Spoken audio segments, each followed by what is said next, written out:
Hello and welcome to Film Companions South. In FC Recco so far, we've covered a book, a Malayalam movie. This week, I'm going to recommend a Swedish film by Ingmar Bergman called Winter Light.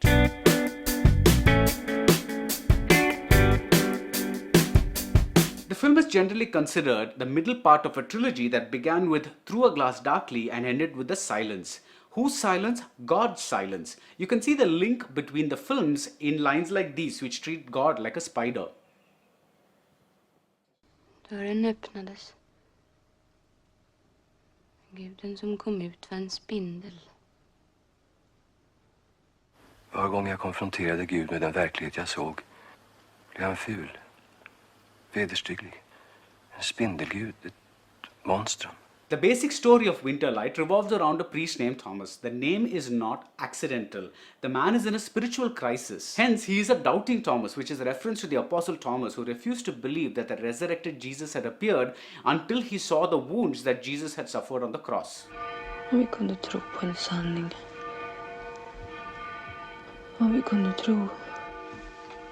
You wouldn't think that this skepticism is the major theme of the film, given the fact that the first 30-odd minutes are devoted to a church service.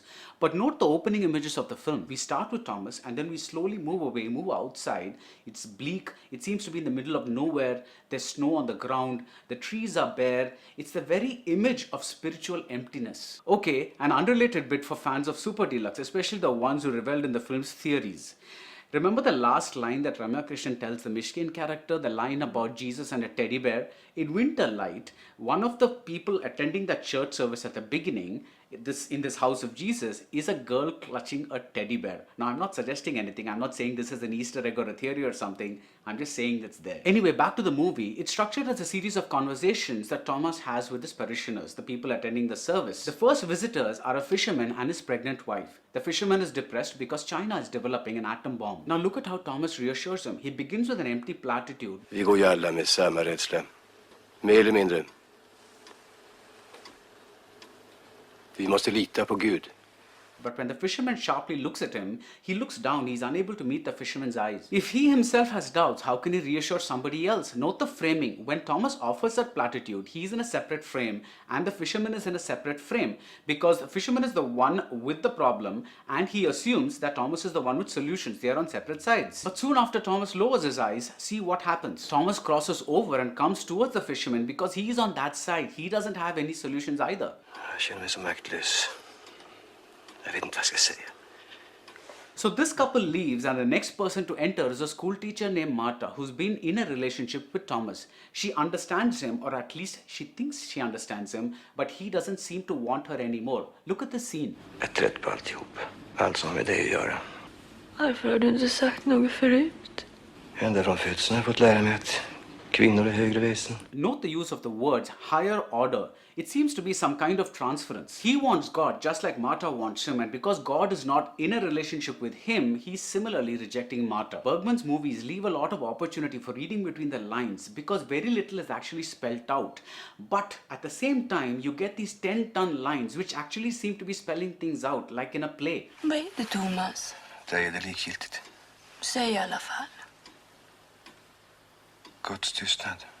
God's silence. Who speaks like this? Who uses words like these in their general conversation? But that's the beauty of Bergman if you like his work. This overt theatricality is very much a part of Bergman's work, and I think the reason this film still moves me so much is because the first time I saw it, I must have been in my late teens or early 20s, and I was in a similar state as Thomas. I was reading all these big fat books that made me question a lot of things I had taken for granted in my upbringing, and when the cinema did the same thing, it hit me like a thunderbolt. My favorite passage in Winter Light is the conversation that Thomas has with Algot, who takes care of the church. The man is handicapped. He has a bit of a hunch. He tells Thomas, "It may sound presumptuous of me, but in my own humble way, I've suffered as much physical pain as Jesus." Hans plåga var tämligen kort dessutom. 4 timmar. Eller så. Jag tyckte jag såg ett mycket större lidande bakom det där. And what is this other level of torment? Christ in his final moments was abandoned by his disciples. He was nailed to the cross. And when he cried out to God, he got no answer. It's as if he'd been abandoned too. It's as if he faced God's silence too. And we get to these lines. Drabbades av ett stort tvivel minuterna innan han dog.